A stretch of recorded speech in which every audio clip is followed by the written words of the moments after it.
سفیان بن عمران کو کہ آئیں اور آپ کے سامنے آ کر تقریر پیش کریں۔ والصلاة والسلام على رسوله الكريم اما بعد لقد قال الله تبارك وتعالى في القرآن المجيد والفرقان الحميد اعوذ بالله من الشيطان الرجيم بسم الله الرحمن الرحيم قل اعوذ برب الناس ملک الناس الہ الناس من شر الوسواس الخناس۔ میرے عزیز طلبہ ساتھیوں اور حاضرین محفل، آج مجھے آپ کے سامنے سورہ فلق اور سورہ ناس کا شان نزول بیان کرنے کا موقع ملا ہے۔ تو سب سے پہلے کہ شان نزول کیا ہوتا ہے؟ شان نزول یعنی یہ سورت کب اور کس وقت اور کیوں نازل ہوئی۔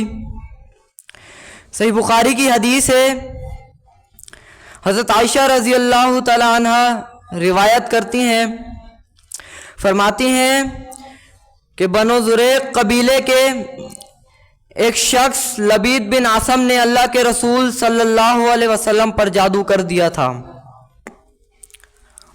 اس جادو کی وجہ سے آپ صلی اللہ علیہ وسلم کو یہ خیال آتا کہ آپ یہ کام کر چکے، لیکن حالانکہ آپ صلی اللہ علیہ وسلم یہ کام نہ کیا ہوتا۔ حضرت عائشہ بیان کرتی ہیں کہ ایک رات اللہ کے رسول صلی اللہ علیہ وسلم ان کے ہاں تشریف فرما تھے اور مسلسل دعا کر رہے تھے۔ پھر آپ صلی اللہ علیہ وسلم نے فرمایا، اے عائشہ، کیا تمہیں معلوم ہے اللہ نے مجھے اس بات کا جواب دے دیا جس کا میں نے اس سے سوال کیا تھا۔ میرے پاس دو آدمی آئے، ایک میرے سرہانے کھڑا ہوا اور دوسرا میرے پاؤں کی جانب کھڑا ہوا۔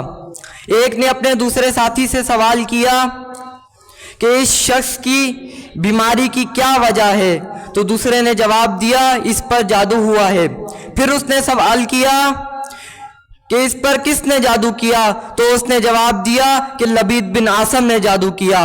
اس نے سوال کیا، پھر اس نے سوال کیا کہ اس نے کس چیز میں جادو کیا، تو اس نے جواب دیا کہ کنگھی اور سر کے بالوں میں نر کھجور کے ایک شوخے میں بند ہے۔ پھر اس نے سوال کیا کہ یہ جادو کہاں ہے، تو اس نے کہا کہ ایک زروان کے کنویں میں ہے۔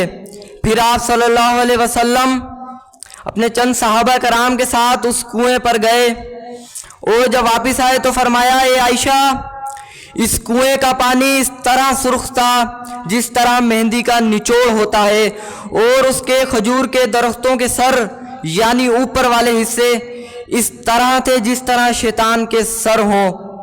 تو حضرت عائشہ فرماتی ہیں کہ اے اللہ کے رسول، آپ نے اس جادو کو باہر کیوں نہ نکالا؟